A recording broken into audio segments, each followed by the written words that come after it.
सीतामढ़ी के मेहसौल में central cooperative bank की जमीन पर आज बुलडोजर चला।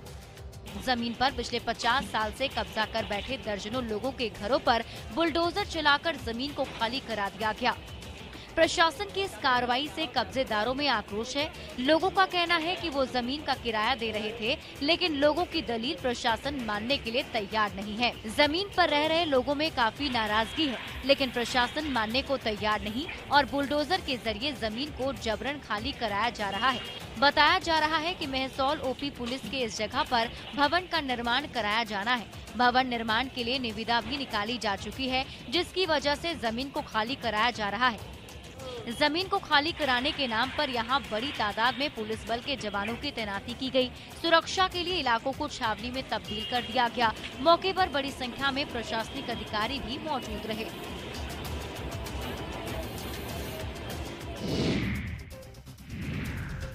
भागलपुर से शराबबंदी की पोल खोलती तस्वीरें सामने आई हैं, जहां सरे राह एक नशेड़ी नशे में धुत नजर आया। कितना पिया था?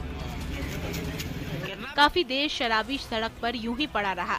दरअसल मामला मोहद्दी नगर का है, जहां एक शराबी को देखने लोगों की भीड़ जुट गई। शराबी की हरकतों को देखकर लोग हंसते रहे। शराबी कभी लोगों को देखता तो कभी लोगों से बात करता। काफी देर तक शराबी का हाई वोल्टेज ड्रामा चलता रहा। कुछ लोगों ने पानी देकर शराबी को उठाने की कोशिश भी की। करीब 3 घंटे के बाद युवक उठा और पूछने पर बताया कि उसने शराब पी थी। मामले की जानकारी पुलिस को दी गई, जिसके बाद पुलिस युवक को अपने साथ ले गई है। लेकिन सवाल ये है कि शराबबंदी वाले बिहार में शराब कैसे मिल रही है। एक तरफ जहां जहरीली शराब से मौत का सिलसिला थमने का नाम नहीं ले रहा है, तो वहीं दूसरी तरफ आए दिन शराबियों की तस्वीरें सामने आ रही हैं। आखिर इतनी सख्ती के बावजूद इन्हें शराब कैसे मिल रही है?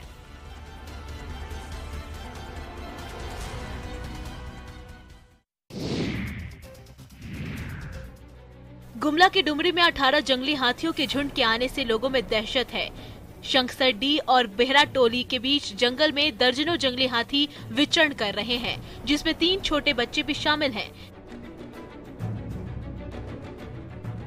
ग्रामीण हाथियों को देखने के लिए जंगल पहुंच रहे हैं। वहीं दूसरी ओर हाथियों के गर्जन से ग्रामीण भयभीत हैं। हालांकि इसकी सूचना वन विभाग को दे दी गई है। बताया जा रहा है कि हाथियों की चिघाड़ने की आवाज को सुनकर लोगों के हाथियों के आने का पता चला। हाथियों के आ जाने से लोग रत जगह करने को मजबूर हैं। लोगों का कहना है कि पिछली बार आए हाथियों के झुंड ने उनकी फसल को बर्बाद कर दिया था।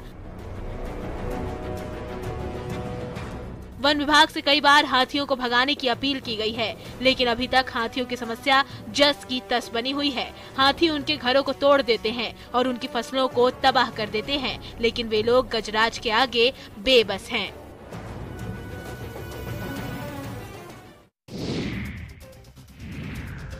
पटना के बिहटा में जल संसाधन, सिंचाई और पीएचईडी की लापरवाही का खामियाजा किसानों को भुगतना पड़ रहा है। बिहटा के रामतरी गांव के पास रजवाहा नहर का बांध टूट गया है। बांध टूट जाने से सैकड़ों एकड़ में लगी गेहूं की फसल बर्बाद हो गई है।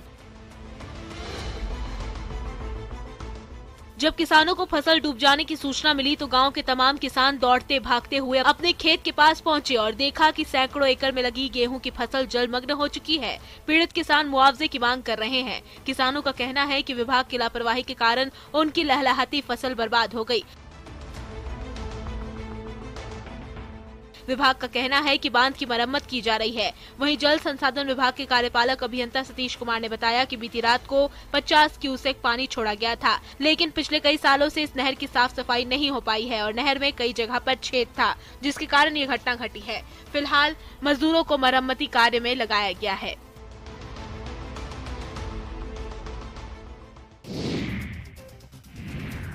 आत्मनिर्भर की मिसाल पेश कर रही ये 3 बहनें वैशाली के मदरना चौक पर इन दिनों मां सरस्वती की प्रतिमाओं को अंतिम रूप देने में जुटी हैं और पढ़ाई के साथ साथ अपने हाथों के हुनर की बदौलत परिवार की परेशानी भी कम कर रही हैं। दरअसल मदराना गांव की ये 3 बेटियां अपने पिता के पुश्तैनी काम को बखूबी संभाल रही हैं। बचपन से ही पिता को मूर्ति बनाता देखकर तीनों बेटियां इतनी पारंगत हो गई हैं कि अब किसी भी तस्वीर को देखकर प्रतिमा बनाना और उसमें रंग भरकर जान डाल देना अब इनके बाएं हाथ का खेल है। बड़ी बेटी गीतांजलि बताती है कि पिता से ही मूर्ति बनाना सीखा और आज तीनों बहनें मिलकर हर तरह की मूर्ति बना लेती हैं। आसपास के लोग भी तीनों बहनों के हाथों से बनी प्रतिमा को खरीदने में दिलचस्पी दिखाते हैं। स्थानीय लोगों की माने तो ये बहनें हुनरमंद हैं, बस जरूरत है तो बस इनके हुनर को और निखारने की। अगर सरकार भी इनके जीवन में मदद का थोड़ा रंग भर दे तो इन बेटियों का जीवन भी खुशियों के रंग से भर सकता है।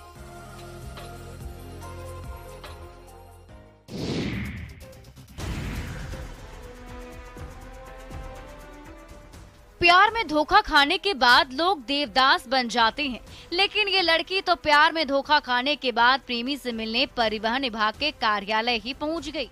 दरअसल ये पूरा मामला भागलपुर का है, जहां सिवान की रहने वाली आरती और उसके प्रेमी पप्पू का अफेयर पिछले 5 सालों से चल रहा था।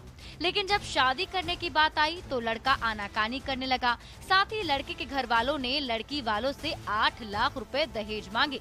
इतना पैसा देने में लड़की वाले सक्षम नहीं थे तो लड़के ने शादी से इनकार कर दिया, जिसके बाद युवती परिवहन कार्यालय पहुंच गई, जहां उसका प्रेमी पप्पू चलनत दस्ता में सिपाही है, लेकिन युवक वहां से फरार हो गया। जिसके बाद युवती अपनी मां के साथ जिलाधिकारी के पास गुहार लेकर पहुंची है। लड़की का कहना है कि पप्पू ने उसे धोखा दिया, इसलिए अब उसे न्याय चाहिए।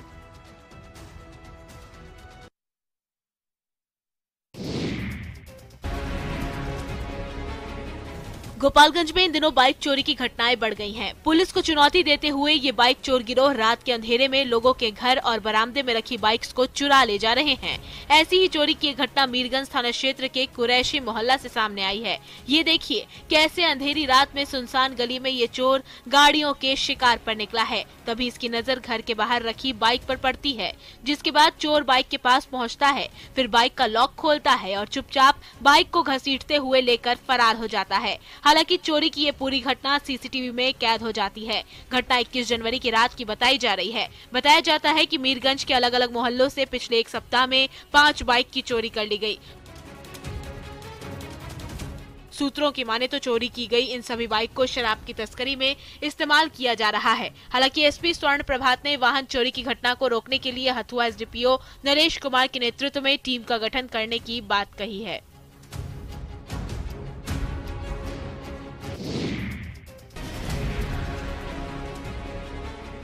जमीन के लिए जानी दुश्मन बने और मारपीट करते हुए लोगों का वीडियो सामने आया है। ये देखिए कैसे सरकारी कार्यालय में ही दोनों पक्ष आपस में भिड़ गए हैं और मारपीट कर रहे हैं। ये तस्वीरें मुंगेर के तारापुर थाना क्षेत्र के पड़भाड़ा गांव की है। बताया जा रहा है कि 2 पक्षों के बीच जमीन विवाद काफी समय से चल रहा था। इसके निपटारे के लिए अंचलाधिकारी ने नोटिस देकर दोनों पक्षों को अपने कागजात दिखाने को कहा था, जिसके बाद दोनों पक्ष अपने कागजात लेकर आए थे। इसी बीच दोनों पक्षों के बीच जमकर मारपीट होने लगी। जानकारी के अनुसार आशीष वर्मा ने पड़भाड़ा गांव में जमीन मापी को लेकर आवेदन दिया था, जिस पर उनके ही गांव के लोगों ने आपत्ति जताई थी और शिकायत की थी। वहीं मारपीट की घटना में कई लोगों के घायल होने की सूचना है। मौके पर मौजूद लोगों का कहना है कि अंचल कार्यालय युद्ध का मैदान बन गया था। इसको लेकर तारापुर थाना में दोनों पक्षों ने एक दूसरे के खिलाफ मामला दर्ज करवाया है। पुलिस भी मामले की जांच में जुट गई है।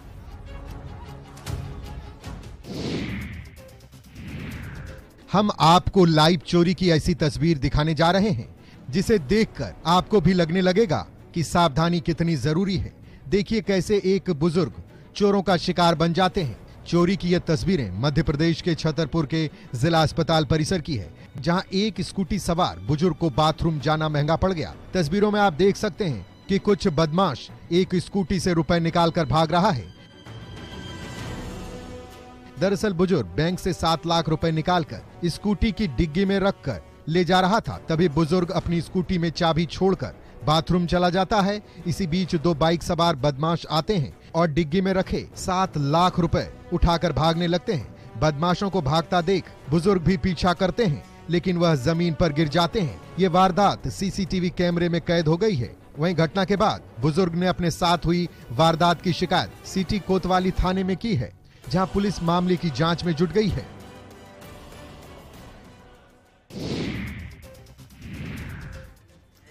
पटना सिटी के खाजे कला में अपराधियों ने एक व्यक्ति की गोली मारकर हत्या कर दी। घटना सदर काली मंदिर के पास की है। आपसी रंजिश में हुई इस हत्या के विरोध में परिजनों ने जमकर बवाल किया और आरोपी मोहम्मद शालू की दुकान में भी तोड़फोड़ का प्रयास किया।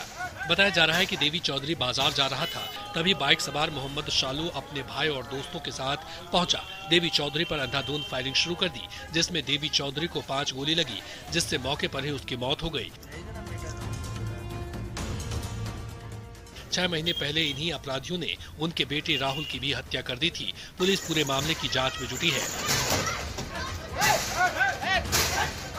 बताया जा रहा है कि घटना से गुस्साए मृतक के परिजनों और स्थानीय लोगों ने जमकर हंगामा मचाया। परिजनों का कहना है मृतक पर अपराधियों ने अंधाधुंध फायरिंग शुरू कर दी। इस दौरान अपराधियों ने एक के बाद एक देवी चौधरी को 5 गोली मार दी, जिससे उनकी मौके पर ही मौत हो गई। पुलिस अभी तक आरोपियों को पकड़ नहीं पाई है।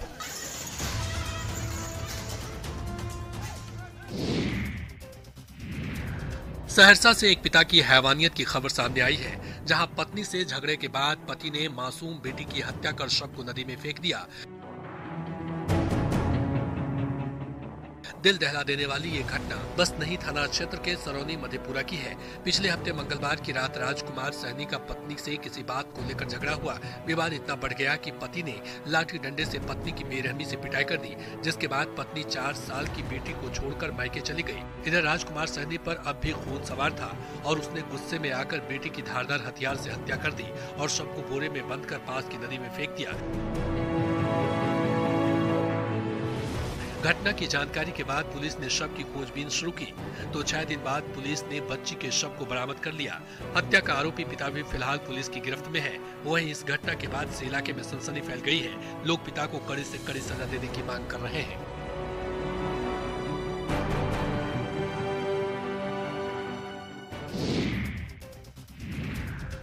उत्पाद विभाग और पुलिस लगातार शराब तस्करों पर कार्रवाई कर रही है, लेकिन शातिर तस्कर अपनी नापाक हरकतों से बाज नहीं आ रहे हैं और नए नए जुगाड़ लगाकर तस्करी में लगे हुए हैं। लेकिन पुलिस भी इन पर नकेल कसे हुए हैं।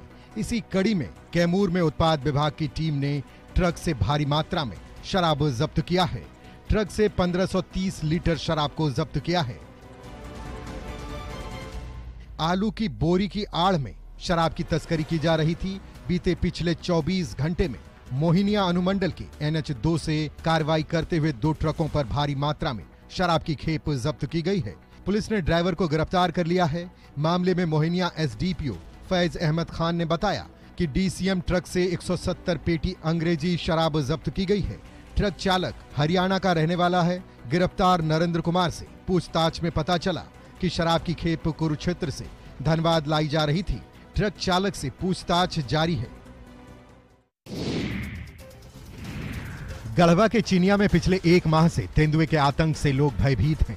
ऐसे में तेंदुए को पकड़ने के लिए मध्य प्रदेश के संजय डूंगरी की एक टीम हेतड़ा खुर्द गांव के जंगल पहुंचकर तेंदुए के पगमार्ग और क्षेत्र में उपस्थिति की जानकारी ली। साथ ही जंगल के विभिन्न क्षेत्रों में घूम घूम कर तेंदुए की मौजूदगी का मुआयना किया। गौरतलब है कि इससे पहले हैदराबाद से आई टीम तेंदुए को पकड़ने के लिए 24 घंटा ट्रैंकुलाइज करने के लिए पहल कर रही है। इसके लिए कई जगह कैमरा पिंजड़ा लगाए गए हैं। अभी मध्य प्रदेश के संजय डूंगरी की टीम तेंदुए की ट्रैंकुलाइज करने के लिए पहुंची है। उन्होंने क्षेत्र के लोगों से अपील की है कि शाम और सुबह जंगल की ओर ना जाएं। दरअसल तेंदुए को मारने या पकड़ने के लिए 31 जनवरी तक की ही डेडलाइन है। इसलिए वन विभाग अपने अभियान को और तेज करते हुए नए नए प्रयास कर रहा है। बता दें कि आदमखोर तेंदुए ने अब तक गढ़वा जिले में 3 बच्चों की जान ले ली है। वहीं लातेहार में भी एक नाबालिग लड़की पर हमला कर उसे मार डाला था।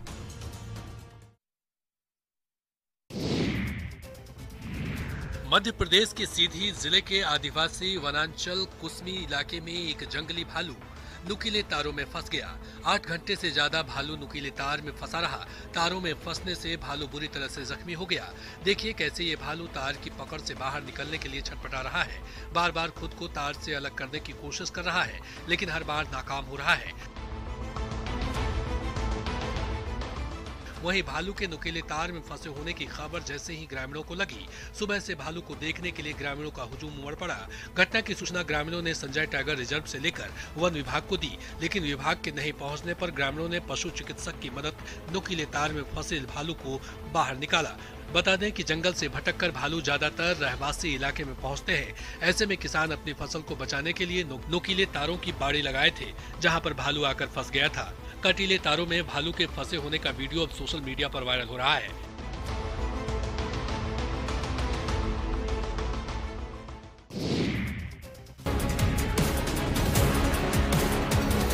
वैशाली के महनार स्वास्थ्य केंद्र में लगी भीषण आग में लाखों का सामान जलकर खाक हो गया। बीते देर रात महनार के सरकारी हॉस्पिटल की पुरानी बिल्डिंग में भीषण आग लग गई। काफी मशक्कत के बाद फायर ब्रिगेड की टीम ने दमकल के साथ गाड़ियों की मदद से आग पर काबू पाया। आग में लाखों रुपए की संपत्ति के नुकसान का अनुमान है। आग पर काबू पाने के बाद बीमार मरीजों को एम्बुलेंस के जरिए दूसरी बिल्डिंग में शिफ्ट किया गया। आग में अस्पताल के स्टोर रूम को भारी क्षति हुई है। लाखों की दवा के साथ कोरोना से जुड़े दस्तावेज और उपकरण जलकर खाक हो गए हैं। हालांकि आग के कारणों का खुलासा नहीं हुआ है। बताया जा रहा है कि स्वास्थ्य केंद्र में लगी आग के बीच सिलेंडर ब्लास्ट हो गया था। घंटों की मशक्कत के बाद आग पर काबू पाया गया था। आग कितनी भीषण लगी थी, इस बात का इसी से अंदाजा लगाया जा सकता है कि 7 दमकल गाड़ियों के सहारे फायर कर्मियों को लगभग पूरी रात मेहनत करनी पड़ी, तब जाकर आग पर काबू पाया जा सका।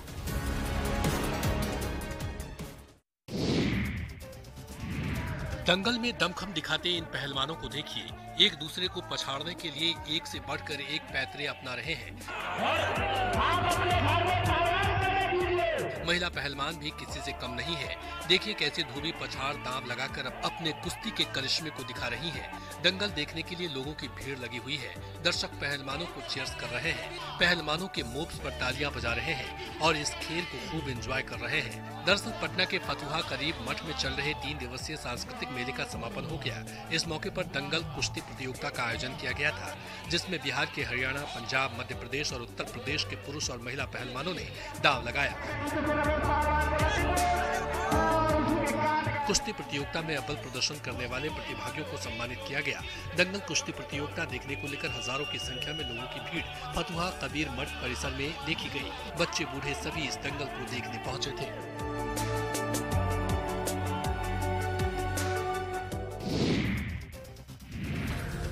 कहते हैं कि आस्था और विश्वास में इतनी ताकत होती है कि वो रंग को भी राजा बना सकता है और कमजोर भी बलवान हो जाता है। ये देखिए कैसे ये लोग भक्ति में लीन होकर नंगे पैर अंगारों पर चल रहे हैं। महिलाएं भी जलते अंगारों पर चल रही हैं और ठाकुर बाबा के जयकारे लगा रही हैं। दरअसल कटिहार के सेमली प्रखंड के राजेंद्र पार्क में जलते हुए अंगारों पर चलकर लोगों ने झील पूजा की। मान्यता है कि अंगारों पर चलने से हर मुराद पूरी होती है। भगवान भक्तों की हर इच्छा पूरी करते हैं। यहाँ झील पूजा के लिए 3 दिवसीय आयोजन किया जाता है। समापन के मौके पर आस्था के इस खेल को देखने के लिए भारी भीड़ लगती है। बीमारी से निरोग होने, नौकरी और रोजगार वृद्धि होने जैसी कई मनोकामना के पूरा होने की उम्मीद से लोग अंगारों पर चलकर इस पूजा का हिस्सा बनते हैं। बच्चे बूढ़े सभी यहाँ आते हैं और बड़ी ही श्रद्धा से भगवान की पूजा करते हैं।